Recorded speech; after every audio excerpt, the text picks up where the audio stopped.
영과 진리로 종려주일 예배를 하나님께 드리시겠습니다.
내가 주의 성전을 향하여 예배하며 주의 인자심과 성실하심으로 말미암아 주의 이름에 감사하오리니 이는 주께서 주의 말씀을 주의 모든 이름보다 높게 하셨습니다.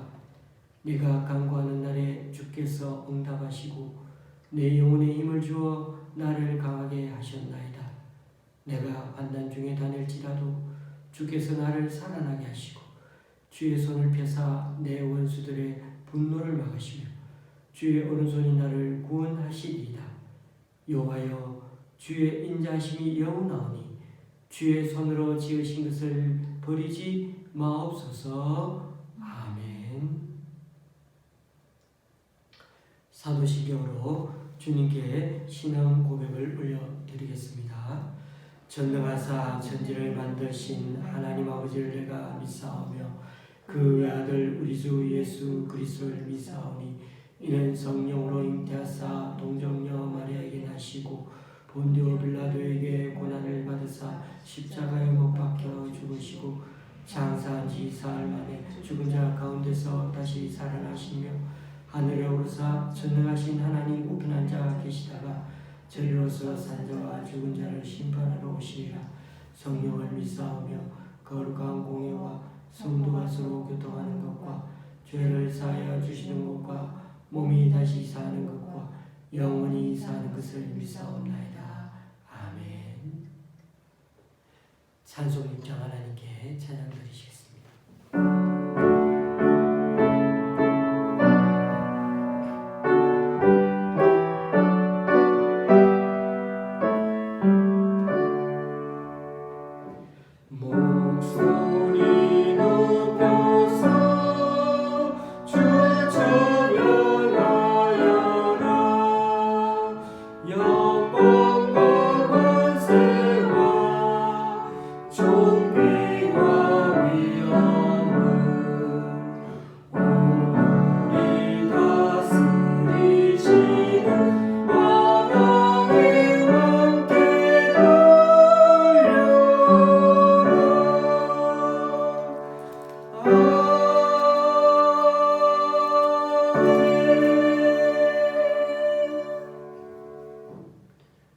교동문 129번을 한 목소리로 읽도록 하시겠습니다. 교동문 129번입니다.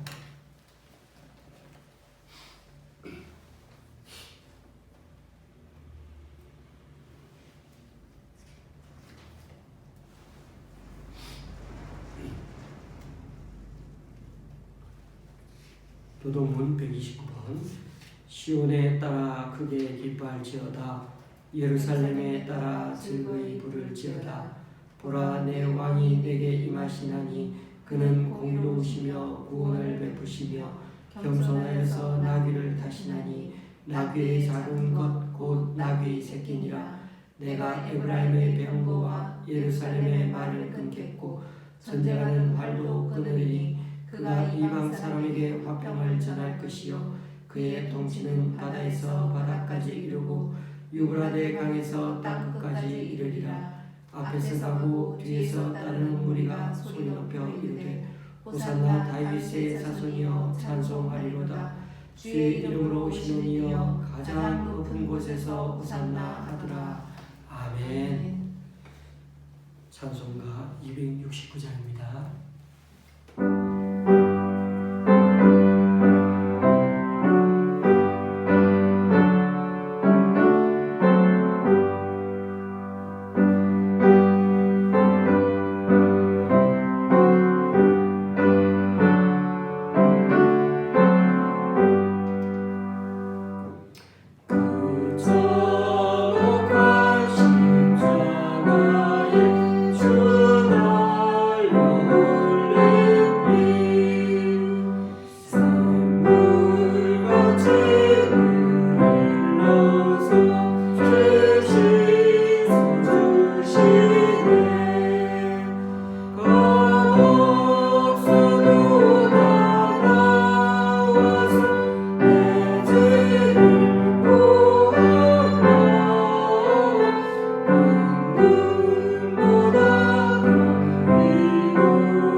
기도하시겠습니다. 존귀하신 우리 하나님, 주님 앞에 설 때마다 늘 죄스러움과 또 감사한 마음으로 주님께 나아갑니다. 한 주간 살아가는 이 삶의 터전에 늘 감사할 게 많음에도 세상의 문제와 걱정, 근심거리를 놓지 못해 세상의 방법과 유혹에 눈을 힐끗 겼는지라며 하나님을 향해 더 간절히 나아가지 못할 때가 참 많습니다. 이 시간 다시금 주님의 은혜를 붙잡으며 주님의 말씀을 잘 알아듣고 순종하기 원하오니 우리 각자의 심령에 적용되는 말씀으로 이 시간 들려지게 하여 주옵소서. 세상의 뉴스는 늘 흉흉하고 비판거리들도 많고 서로 잘못을 늘어놓으면서 양보가 없는 세상이 되어버린 것 같습니다. 죄를 지어도 어떻게 하면 재판에서 이길 수 있을까 고심하고 인간 존중이라는 미명하에 점점 윤리와 도덕이 상대주의화되어 가서 이 시대의 진리가 점점 약화되어 가는 시대가 되어 가고 있습니다. 또한 이 시대에 전쟁이 눈앞에 벌어지고 있음에도 우리의 마음은 더욱더 굳어져가고 양심에 화인이 되어가는 것 같은 안타까움도 있습니다.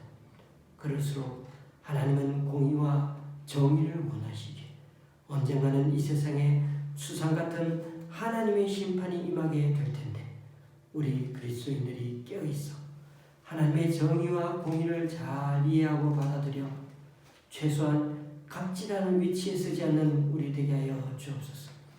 이번 주는 고난주간을 맞아 주님의 고난받으심을 차분히 묵상하고자 하오니 더 주님에 대한 갈급함을 갖고 교회의 중심으로 성도의 신앙이 뿌리내릴 수 있도록 여러 모양으로 신앙의 열심을 더 가질 수 있는 우리들 공동체가 될 수 있게 하여 주옵소서.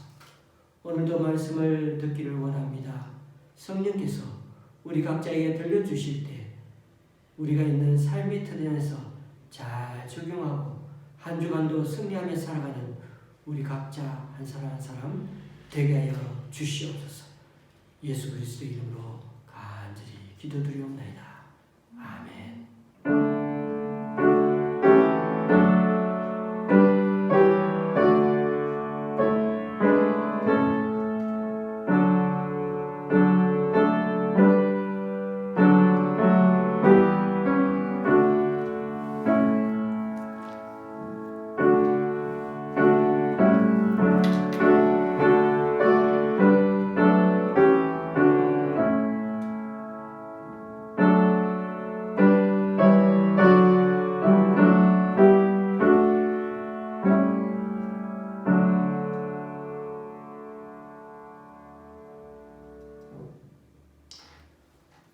오늘 우리에게 주시는 하나님의 말씀은 요한복음 17장 1절에서 5절까지입니다. 제가 가지고 있는 신약성경은 176쪽입니다. 요한복음 17장 1절에서 5절까지입니다.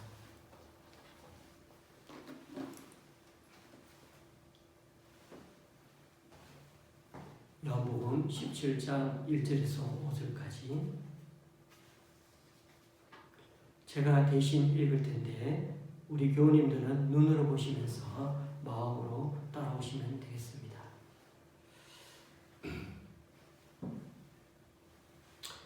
예수께서 이 말씀을 하시고 눈을 들어 하늘을 우러러 이르시되 아버지여 때가 이르렀사오니 아들을 영화롭게 하사 아들로 아버지를 영화롭게 하게 하옵소서. 아버지께서 아들에게 주신 모든 사람에게 영생을 주게 하시려고 만민을 다스리는 권세를 아들에게 주셨음이로소이다. 영생은 곧 유일하신 참 하나님과 그가 보내신 자 예수 그리스도를 아는 것이니이다. 아버지께서 내게 하라고 주신 일을 내가 이루어 아버지를 이 세상에서 영화롭게 하였사오니 아버지여 창세전에 내가 아버지와 함께 가졌던 영화로서 지금도 아버지와 함께 나를 영화롭게 하옵소서. 아멘.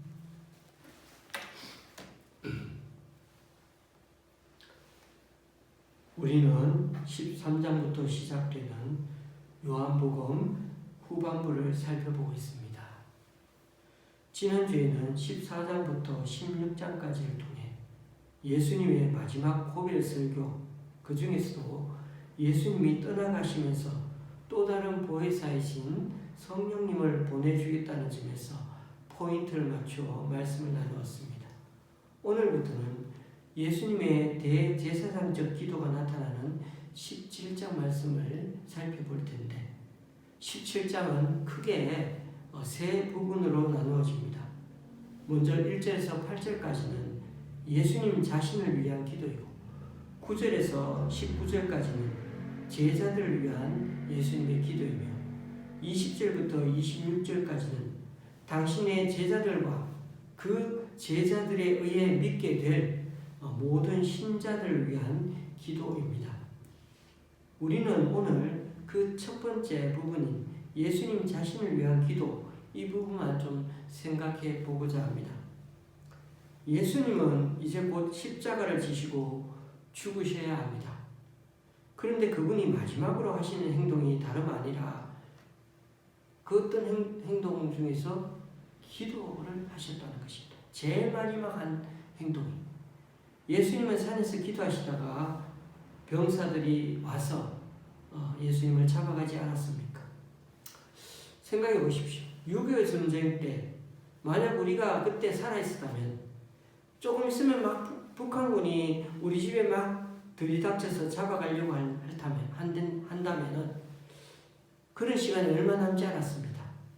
뭘 해야 합니까? 당연히 도망가야죠. 도망가다가 잡히더라도 요리조리 최대한 숨을 곳을 찾아서 안 잡히도록 한번 최대한 노력해야 되지 않겠습니까? 혹 아내와 처자식까지 있다면은 어떻게든 다 살아보려고 가족끼리 다 살아보려고 그 생각만 하고 그렇게 막 그 짧은 시간에 그렇게 노력하지 않겠습니까? 그런데 예수님은 곧 붙잡힐 것을 아시면서도 산으로 가시면서 그 남은 시간을 기도하는 것으로 그 시간을 다 보내셨습니다.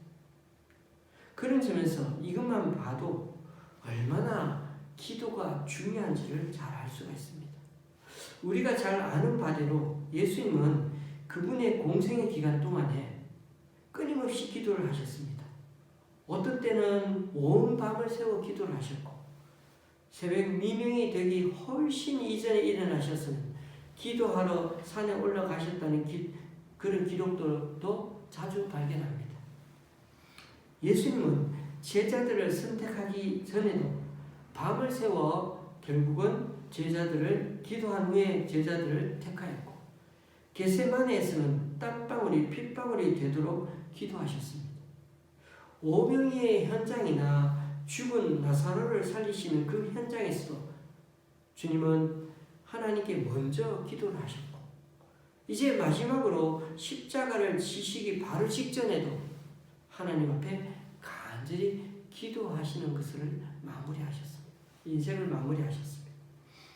그런 점에서 예수님에게 있어서 기도는 진정 생활의 일부였습니다. 하루에 밥 안 먹으면 배고프듯이 예수님에게 있어서 기도는 너무나 자연스러운 일이었습니다. 이렇듯 기도는 해도 되고 안 해도 되는 그런 것이 아니라 성도라면 성도의 삶에서 필수적인 호흡과 같은 것이 바로 기도입니다. 그래서 제자들이 그러한 스승의 기도의 습관을 곁에서 잘 지켜보다가 스승님, 우리에게도 기도하는 법을 가르쳐 주십시오 라고 했던 것이 아니었습니까? 그렇듯 기도는 하나님 아버지와 자녀된 자의 긴밀한 대화입니다. 대화. 여러분의 부모님과 말하는 것을 가리켜서 여러분은 기도한다라고 하지 않죠. 사람과 사람 간에 말하는 것은 대화입니다. 그러나 하나님과 사람 간에 말하고 대화하는 것은 기도라고 말합니다. 그런 점에서 기도는 사람이 하나님에게 일방적으로 말하는 게 기도가 아닙니다. 하나님이 말씀하시는 것을 듣는 것도 기도입니다. 따라서 하나님의 부르심과 은혜로 그분의 아들이 된 성도들은 아버지이신 하나님께 미주알고주알 조잘조잘되면서 그렇게 아버지와 대화를 즐겨하는 것이야말로 아주 정상적인 대화요 기도인 것입니다. 하인이나 외부 사람들은 주인에게 함부로 말을 붙일 수가 없죠. 그러나 아무리 무서워 보이는 그 주인도 그 아들이 와서는 엄하게 보이는 그 주인과 조잘조잘 자기 이야기를 할 때는 그래도 그것을 즐겨 듣는 것이 주인이 아버지죠.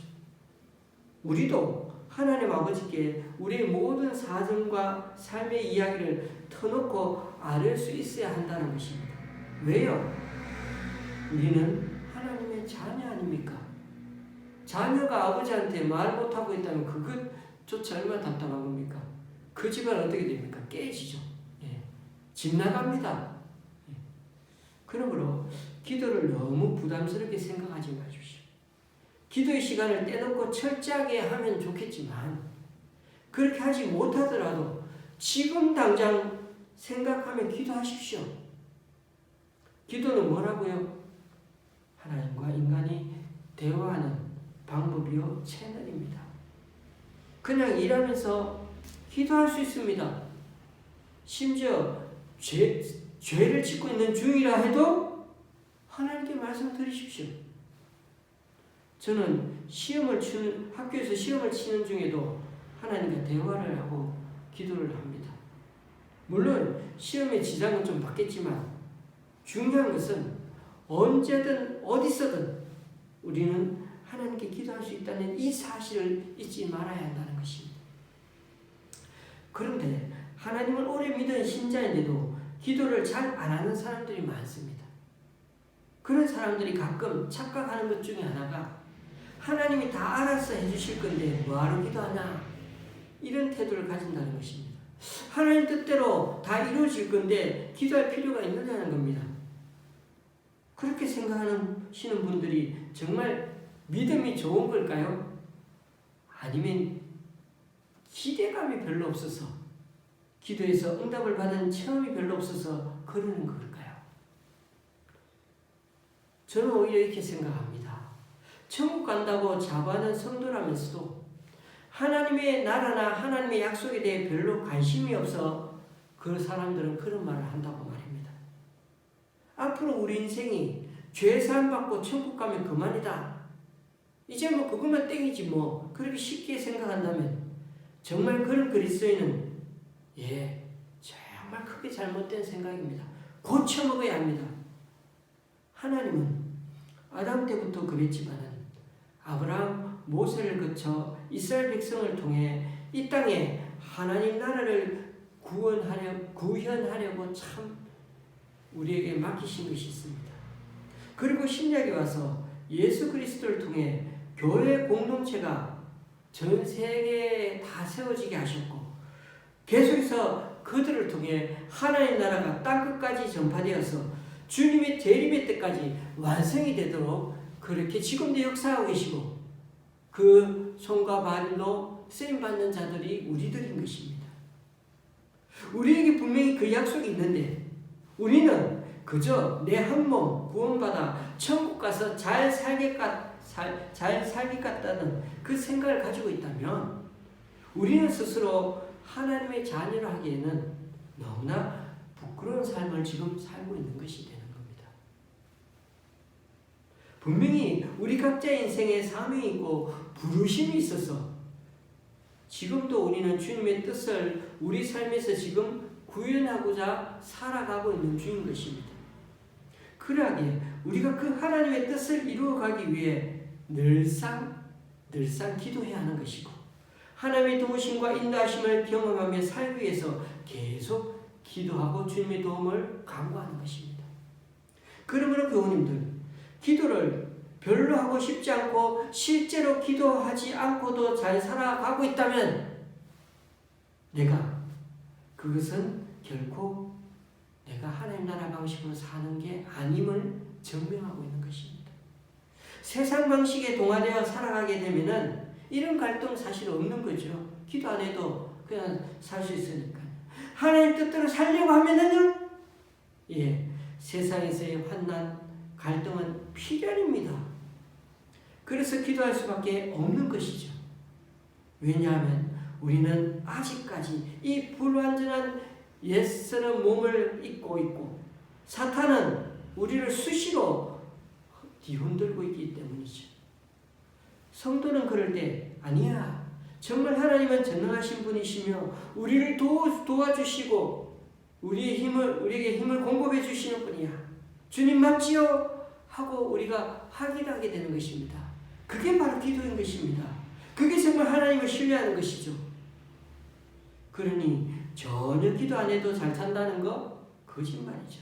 믿음이 좋은 것이 아니라 하나님의 도우심을 기대하지도 않고 아예 포기해버린 사람입니다. 기도는 우리가 하나님을 믿으며 또한 하나님의 약속들을 확신한다는 믿음의 가장 좋은 표현 방식이 바로 기도인 것입니다. 하나님을 믿는다는 표현 방식이 기도인 것입니다. 우리가 무릎을 꿇고 하나님을 우러러보면서 하나님께 아뢰 때만큼 우리의 믿음을 강하게 선포하는 때가 없습니다. 하나님의 주권과 그분의 권능을 인정하지 않고서는 어떻게 기도라는 것을 우리가 할 수가 있겠습니까? 하나님께 기도하는 건데 따라서 기도는 우리의 믿음을 고백하는 행위인 것입니다. 그러므로 진정한 성도의 기도는 자꾸 주님께 뭐를 해달라고 내 것을 요구하는 것만으로 채워서는 안 됩니다. 정말 하나님을 기다리며 진실로 의지하는 사람의 기도는 하나님을 향한 것으로 다 채워집니다. 하나님의 성품을 찬양하고 기리고 노래하면서 하나님의 하나님 되심을 더 높이게 되어 있습니다. 하나님, 저는 하나님 모든 것을 믿습니다. 미천한 저와 같은 존재를 구원해 주시다니요. 하나님을 부지런히 찾는 자들에게 상 주시는 이심을 믿고 저는 지금도 기도하오니 주님 도와주십시오. 또한 하나님은 만물의 창조자이시며 모든 만물이 하나님의 손 안에 있다는 것도 저 잘 압니다. 주님, 이 하나님의 통제를 벗어난 것은 하나도 없다는 것은 저는 잘 알고 있기에 주님 저 좀 도와주시고 이 어려운 험난한 곳에서 극복하고 이겨낼 수 있도록 힘주시고 능력 주십시오. 평안함 주십시오. 제가 이렇게 하나님께 나온 것은 하나님께서 이 모든 것 가운데 계신 것을 알기 때문이고 또 오직 하나님의 거룩하신 임재 속에서만 제가 평화와 안식을 누릴 수 있기 때문입니다. 그래서 저는 오늘도 이렇게 하나님께 기도드리러 주님 앞에 나왔거든요. 주님 은혜 내려주세요. 은혜 베풀어 주세요. 교우님들, 우리 문제가 아무리 급하더라도 기도를 뭔가 얻으려 하고 기도 제목들을 쭉 계속 읊으면서 응답받으려고 하는 수단으로 기도를 이용하려고 하지 마십시다. 물론 긴급한 문제로 당연히 기도해야죠. 하지만 기도는요, 하나님께 믿음을 고백하고 나아가는 자리라는 사실을 절대 잊지 마십시오. 마태복음 11장에서 예수님이 유명한 말씀을 하셨죠. 수고하고 무거운 짐진 자들아 다 내게로 오라. 내가 너희를 쉬게 하리라. 나는 마음이 온유하고 겸손하니 나의 멍에를 메고 내게 배우라. 그리하면 너희 마음이 쉼을 얻으리니 이는 내 멍에는 쉽고 내 짐은 가벼움이라 하시니라. 여기서 우리가 우리의 무거운 짐을 다 짊어지고 하나님 앞에 나아가 납작 엎드렸을 때 하나님이 그 문제를 다 해결해 주는 것이 아니라고 했어요. 잘 보십시오. 우리의 마음이 힘을 얻게 해주신다고 하셨죠. 우리 마음에 평강을 주시고 우리 마음에 극복할 수 있는 마음의 평안과 그 마음 자세를 주신다는 거예요. 그러니까 우리 기도가 응답을 받고 못 받고는 부차적인 문제예요. 그건 나중의 문제입니다. 우리가 어떤 문제로든 하나님 앞에 나아가 엎드렸을 때 하나님은 그 기도를 통하여 우리의 마음을 만지시고 새롭게 해주신다는 겁니다. 물론 우리의 문제, 환난, 어려움도 들어주시고요. 도와주실 것입니다. 이것이 바로 기도에 대한 성경의 가르침을 전체적으로 이해하는 옳은 방식인 것입니다. 기도는 당면한 문제를 해결하기 위한 수단이나 소원 성취를 그 목적으로 하는 게 아니고 마음의 평강과 우리들 신앙의 성숙을 그 목적으로 삼아야 한다는 것. 하나님과 대화하고 하나님을 만나고 하나님께 더 가까이 나아가는, 하나님을 더 높이고 하나님을 더 알아가는 자리라는 것을 잊지 말아야 할 것입니다. 그런 점에서 우리는 오늘 말씀을 살펴보면서 우리가 왜 기도해야 하는지에 대한 답을 찾을 수가 있었습니다. 다음에는 우리가 어떻게 기도해야 하는지를 오늘 말씀에서 찾아보도록 해보겠습니다. 그런데 잘 들어보십시오. 오늘 말씀을 우리가 어떻게 기도해야 하는지를 알기 위해서는 오늘 설교 제목을 잘 이해해야 합니다. 오늘 설교 제목이 영화롭게 하소서라고. 본격적으로 설명을 한번 드려보겠습니다. 잘 따라오시기 바랍니다. 오늘 1절 말씀에서 예수님의 처음 기도 내용이 뭡니까? 아버지여 때가 이르렀사오니입니다. 우리는 지금까지 요한복음을 살펴보면서 때라는 말을 종종 들어왔습니다. 그래서 낯설지가 않습니다. 요한복음은 제가 말씀드리기를 두 부분으로 나뉘어지죠. 1장에서 12장까지, 13장에서 21장까지. 요한복음은 13장을 기점으로 전반부와 후반부로 나누는데, 그래서 12장까지는 아직 때가 오지 않은 것이고 13장이 되기 전까지는 때가 되지 않았다는 식의 표현이 많았다는 거죠. 그런데 13장부터는 때가 되었습니다. 가까이 이르렀습니다. 그래서 13장 1절이 시작되자마자 예수님 자신이 세상을 떠나 아버지께로 돌아가실 때가 이런 줄 알았다고 말씀합니다. 여기서 때는 예수님이 하나님 나라로 복귀하는 것을 때라고 표현하고 있습니다만은, 그러니까 13장부터는 예수님이 죽으심과 더불어 부활 그리고 승천까지를 다 포함해서 나오니까 그것을 통틀어 때라고 표현하고 있음을 알 수가 있습니다. 그러니까 여기서 때는 분명히 예수님이 십자가를 지시고 죽으시는 때를 말합니다. 그건 분명합니다. 그런데 12장부터 이미 죽음의 때가 가까이 오니까 예수님의 기도가 점점 달라지기 시작하죠. 아주 비장하게 바뀌어가고 있었습니다. 12장에 이런 표현이 나오고 있습니다. 제가 찾아서 12장 23절에 있는 말씀을 읽어볼게요. 12장 23절. 인자가 영광을 얻을 때가 왔도다. 예수님은 죽을 때가 가까이 오니까 제자들에게 아주 비장한 마음으로 이렇게 말했던 것입니다. 그런데 예수님 자신이 죽는 것을 영광을 얻을 때라고 표현합니다. 이렇게 말씀하고서는 이어서 12장 27절, 28절에 예수님의 짧은 기도 내용이 나오는데요. 지금 내 마음이 괴로우니 무슨 말을 하리요? 아버지여 나를 구원하여 이때를 면하게 하여 주옵소서. 그러나 내가 이를 위하여 이때에 왔나이다. 아버지여 아버지의 이름을 영광스럽게 하옵소서 하시니 이에 하늘에서 소리가 나서 이르되 내가 이미 영광스럽게 하였고 또다시 영광스럽게 하리라 하시니. 네, 때라는 게 두 번 나오고 영광이란 말이 네 번이나 나오네요. 자, 예수님이 죽을 때가 가까이 오니까 너무 힘들어서 하나님께 막 기도하십니다.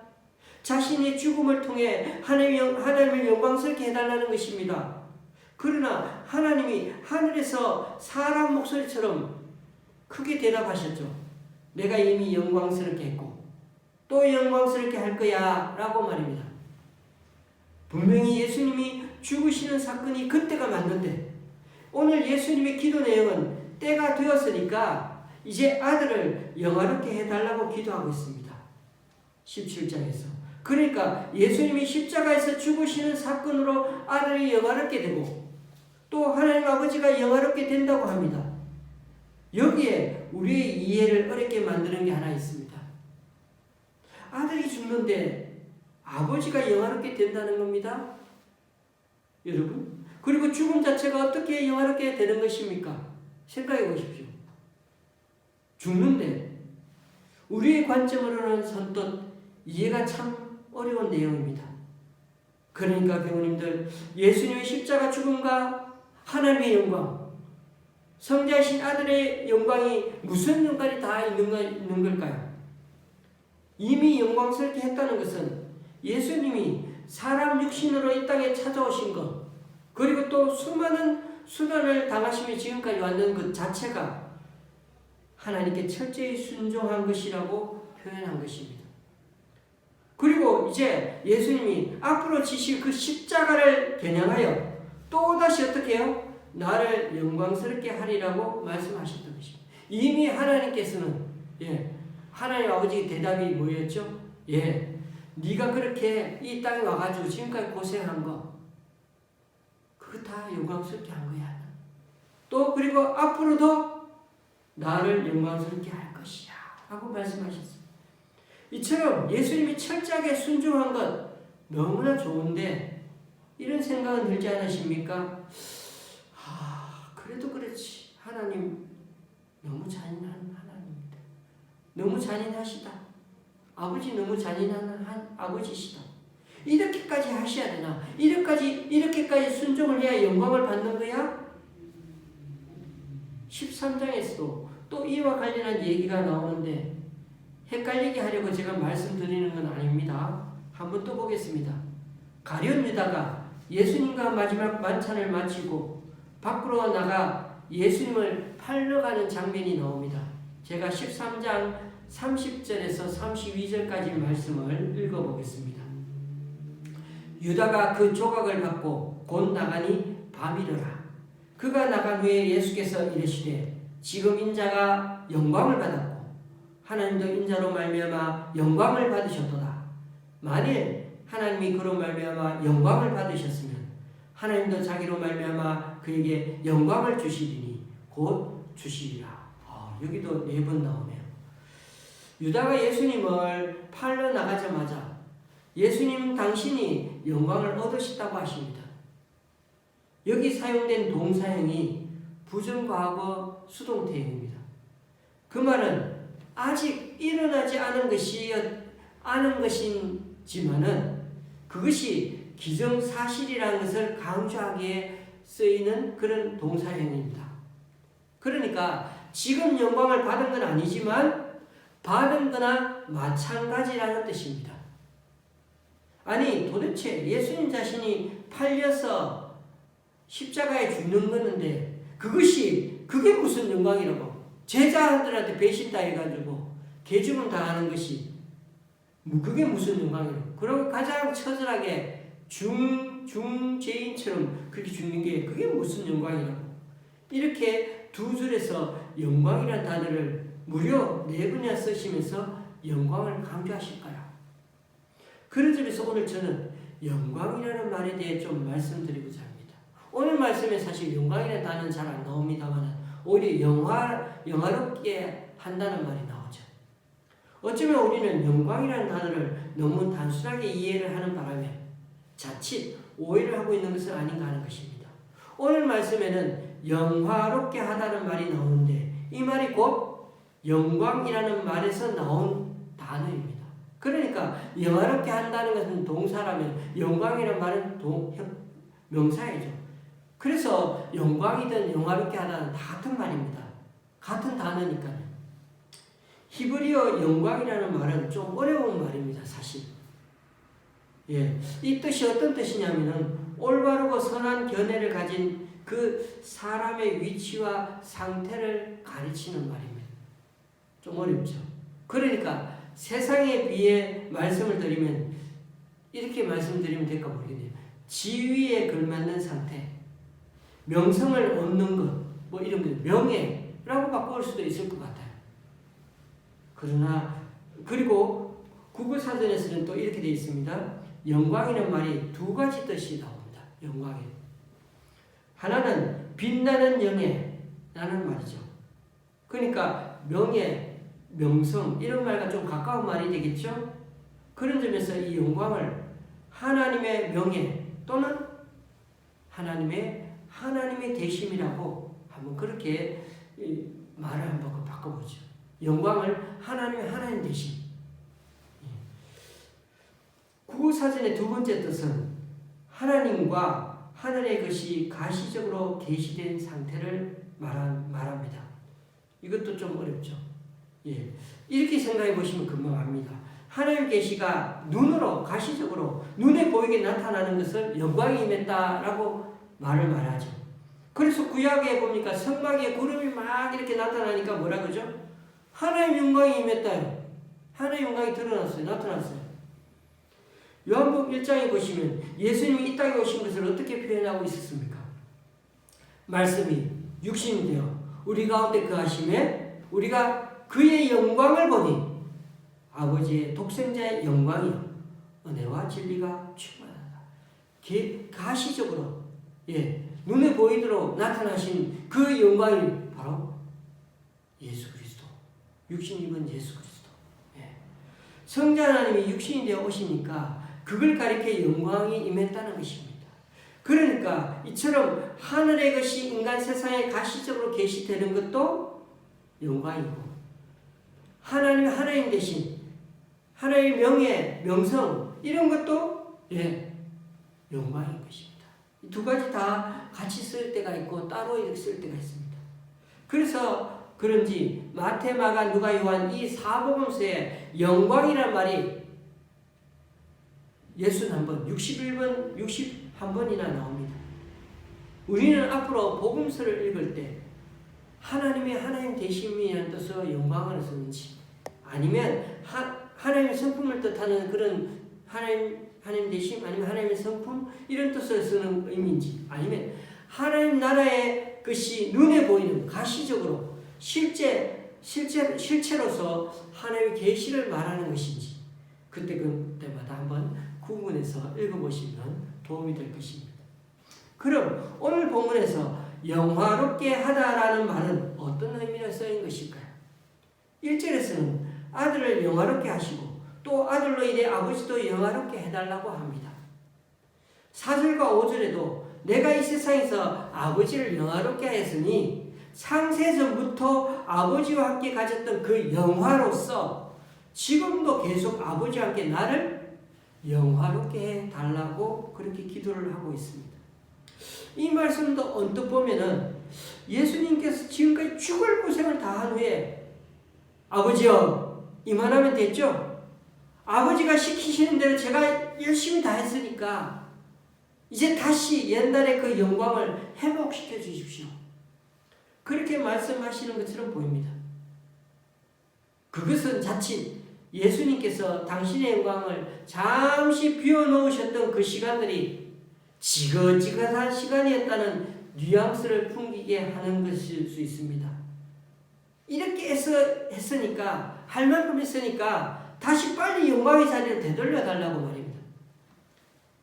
만약 예수님께서 이루고자 하셨던 그 영광이 그런 종류의 것이었다면 예수님은 창세전의 그 영광을 갖고 계실 것이지 그냥 하늘에 계시지 여기까지 내려오실 필요가 뭐 있습니까? 고생하고 죽을 건데 그게 영광이 아니라면 여기까지 오셔서 개고생할 필요가 없잖아요. 그러니까 하나님 아버지께 이것은 절대 때를 쓰는 기도가 아니라는 겁니다. 그렇다면 오늘 본문에서 말하는 그 말씀의 저희 정말 진정한 의도는 뭘까요? 예수님께서 요구하시는 지금 이 세상에서 아버지와 함께 나를 영화롭게 해달라는 기도는 어떤 기도일까요? 이제 곧 십자가를 지고 하나님이 시키신 일의 절정에 도달해야 되는데 완전한 순종을 이제 이뤄내야 되는데 그 일이 얼마나 고통스러운 일인지 사실 예수님 자신도 지금 피하고 싶으실 정도였습니다. 그러나 하나님께서 힘을 주셔서 자신을 영화롭게 해주시면, 그러니까 다른 말로 끝까지 순종하셔서 하나님의 하나님 되심이 세상에 드러나게 해주시면 거기에서 하나님의 영광이 드러나게 될 것이니까 그렇게 좀 어떻게 도와달라는 기도인 것입니다. 더 쉽게 말하면 제가 반드시 십자가를 지게 해주십시오. 주님 끝까지 십자가 지게 좀 도와주십시오. 라는 기도를 하고 계시는 겁니다. 그게 나를 영화롭게 하여 주십시오. 라고 하는 것입니다. 그러니까 완전 반대의 의미인 거죠. 때를 쓰는 게 아니고 끝까지 도와달라고. 너무나 힘들고 어려운 상황에서 맞는데 죽기는 싫고 괴롭지만은 그러나 그럼에도 자신이 마지막까지 그 본분을 완전한 순종을 다해내고 그 십자가의 그 처절하게 주님 앞에 그 십자가를 지을 수 있도록 그렇게 하나님 도와달라는 기도였던 것입니다. 그러므로 예수님은 지금 하늘나라에게 당신이 가졌던 그 화려하고 장엄한 그 영광을 돌려달라고 때를 쓰는 것이 아닙니다. 예수님은 오히려 당신의 마음이 약해져서 하나님의 영광이 자신의 삶 속에서 드러나지 못할지도 모르니까 하나님 아버지가 도와주셔서 당신이 십자가를 잘 지을 수 있게 도와달라고 그렇게 말씀하고 있는 것입니다. 그러니까 아버지가 아들을 영화롭게 하시면 아들이 아버지를 영화롭게 한다는 말은 아들이 아버지께 순종하도록 아버지의 권능으로 도와주시면 그 아들의 삶 속에서 어떻게 아버지가 드러나게 되고 그 일로 말미암아 아버지가 아버지 대접을 받게 된다는 뜻인 것입니다. 교우님들, 그게 바로 인간을 향한 하나님의 창조의 목적인 것입니다. 인간들은 하나님 말씀에 완전히 순종하여 그들의 삶 속에서 하나님의 성품과 하나님의 능력과 하나님의 하나님 되심을 드러내는, 그래서 우리의 삶을 통해서 거울처럼 하나님의 영광을 반사하고 드러내는 자들로 지어진 것이 바로 우리 인간의 본연의 사명인 것입니다. 할렐루야. 그걸 다른 말로 하나님 절대 의존적인 존재로 지어진 존재가 인간이라는 것입니다. 그런데 인간들이 그들이 추구해야 하고 드러내야 하는 그 하나님의 영광을 자기들의 선악 판단에 따라 다른 것으로 바꿔버렸습니다. 그래서 사람들이 지금도 엉뚱한 영광을 추구하며 썩어질 것을 추구하며 살게 되었다는 것입니다. 그런 차원에서 사람들이 자신의 영광을 위해 하나님을, 우리 기독교 신앙을 자기가 복받고 잘 사는 방법과 수단으로 그 신앙을 사용하고 있다면 겉으로는 하나님 영광을 위해 사는 것 같이 보여도 그것은 마귀의 삶의 원리인 것입니다.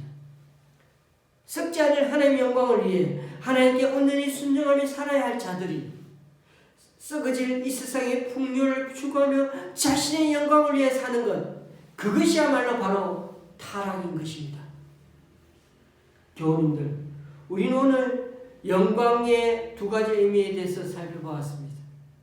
영광이란 말이 영어롭게 한다는 말과 같다고 했습니다.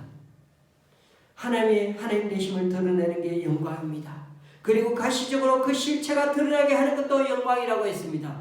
그렇게 우리의 삶이 거울처럼 하나님의 영광을 드러내는 데 쓰임받는 것이 영광이라고 했습니다.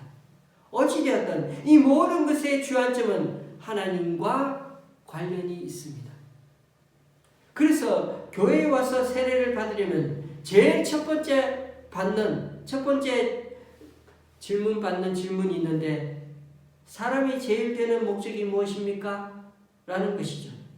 그리고 그 대답은 하나님을 영화롭게 하는 것과 영원토록 그를 즐거워하는 것입니다. 라는 답입니다. 그렇습니다.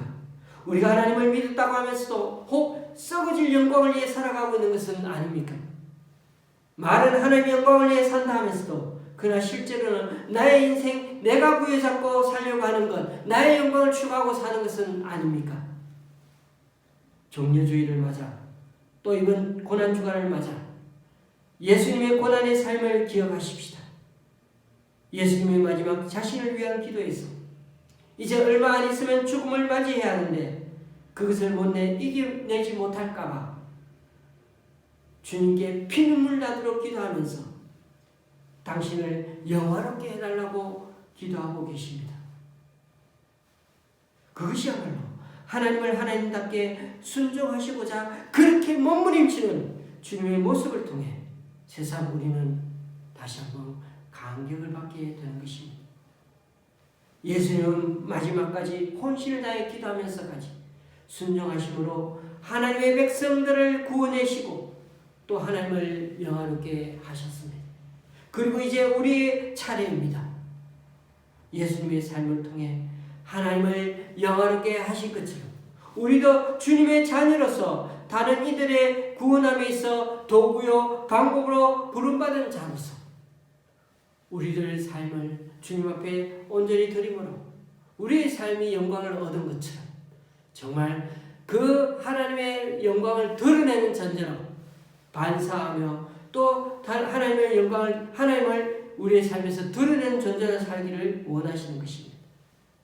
우리 또한 예수님처럼 십자가의 순종과 자기 부인으로 주님 가신 길을 따라가야 합니다. 그런데 말입니다. 그게 잘 안 되면 어떻게 하라고요? 어떻게 기도하라고요? 맞습니다. 예수님처럼 기도하는 것입니다. 예수님도 그 일을 위해 이렇게 열심히 끝까지 기도를 하셨으니까 우리 또한 그 주님처럼 끝까지 기도하며 달려가는 자가 되어야 한다는 것입니다. 부디 이 종려주일 고난주간을 맞아 우리 주님이 걸어가신 그 길을 모범 삼아 하나님을 영화롭게 함으로 말미암아 우리 삶 또한 다른 사람에게 반사적인 영광으로 드러나게 되어서 하나님이 살아계심을 정말 우리의 삶을 드러내는, 그래서 하나님을 높여드리는 그런 주님의 사람이 다 될 수 있기를 이 시간 주님의 이름으로 간절히 축원합니다. 기도하시겠습니다.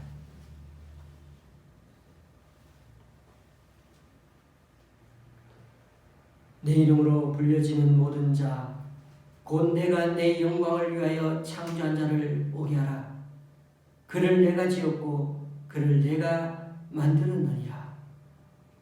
주님, 오늘은 예수님의 마지막 기도를 통해 얼마나 예수님이 철저하게 하나님을 영화롭게 하려고 했는지를 깨닫게 되었습니다.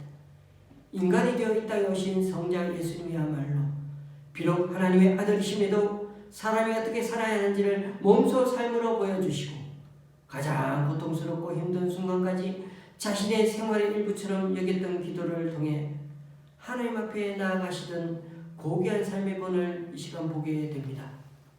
우리 성도야말로 하나님의 영광의 찬송이 되기 위해 구원을 받은 존재임을 늘 잊지 않게 하시고 우리 자신의 꿈과 야망을 위해 사는 것이 아니라 하나님의 뜻을 제1로 삼아 어찌하든지 우리들 삶을 통해 하나님의 영광을 드러내고 반사하는 존재로 살아가는 우리가 되게 하여 주시옵소서. 그러기 위해 우리 안에 내주하시고 인도하시는 보혜사 성령님의 음성을 듣기 원하오니 늘 겸손히 주님의 뜻을 묻고 기도하는 자 되게 하여 주옵소서.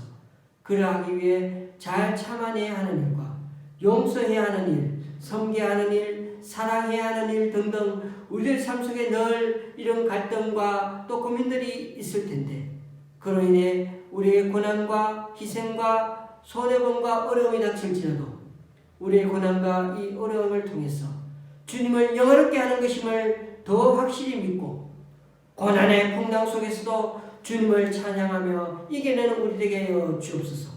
비록 힘들고 어려움이 생겨도 오늘 우리 주님께서 보여주신 것처럼 무조건 문제를 해결해달라고 풍랑을 없애달라고 기도를 하는 게 아니라 이기게 해달라고 순종하게 해달라고 주님 따라가게 해달라고 기도할 수 있는 우리에게 하여 주옵소서. 그래야 미약한 우리의 삶 속에서도 주님의 영광이 밝히 드러나도록 쓰임받는 주님의 충성된 자들이 다 되게 하여 주시옵소서. 예수님의 이름으로 기도드리옵나이다. 아멘. 찬송가 148자입니다.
주님, 오늘도 우리 교회 성도님 한 가정의 11조금을 주님께 올려드립니다.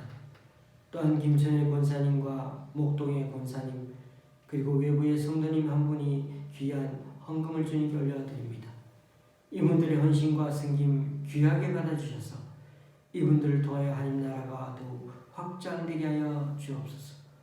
또한 오늘 이 시간 우리 각자 여러 모양으로 드리는 헌금들 기뻐 받아주시고 쓰이는 곳마다 귀한 결실 맺게 하나님의 크신 은총으로 덧입혀 주시옵소서. 예수님의 이름으로 봉기도 드립니다. 아멘.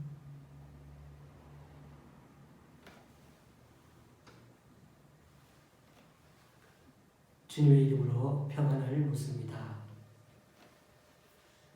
코로나로 인해 이렇게 가정에서 예배를 드리게 되었는데 이번 주 수요일부터는 정상적으로 교회에서 예배 드리도록 하겠습니다. 돌아오는 주일은 부활절입니다.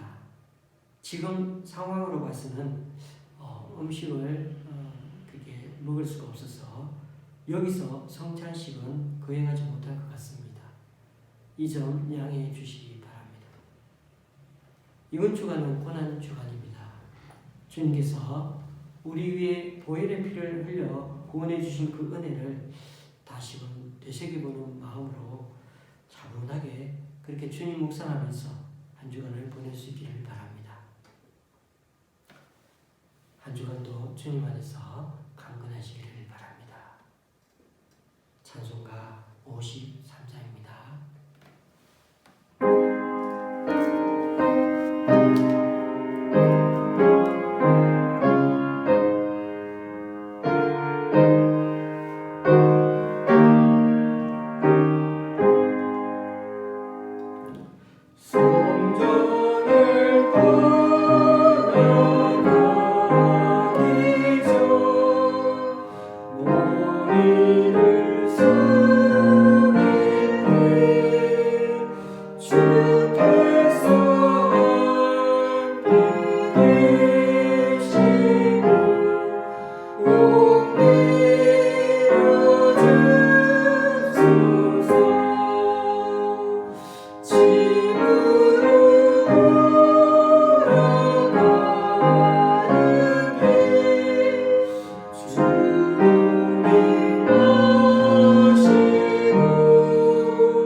우리 주 예수 그리스도의 은혜와 하나님 아버지의 크신 사랑과 성령님의 교통 교제케 하심이 죄 많고 허물 많은 존재로 살아가는 이 세상 사람들처럼 그냥 자기 폼, 자기 멋에 취해 살다가 비천한 중고품 인생처럼 삶을 끝내야 했던 우리들인데도 이제는 예수님의 십자가 부혈과 순종으로 우리를 구원하신 그 주님의 뜻을 이 고난주간에 다시 한번 잘 기려서 우리 또한 이제는 하나님의 하나님 되심을 드러내고 하나님의 영광을 우리들 삶으로 잘 반사하여 하나님을 영화롭게 하며 살아가기를 원하는 여기 우리 좋은 시학교의 성도님들과 이 시간 함께 예배하러 온 모든 분들 위해 몸이 아파 병원에 장기적으로 입원하게 되는 우리 유혹은 성도님 위해 또 각자의 여러 사정으로 이 시간 우리 삶의 터전 속에서 우리 각자 처소에서 예배하는 모든 성도님 위해 이제부터 영원히 함께 하시기를 간절히 영원까지 축원하옵나이다. 아멘.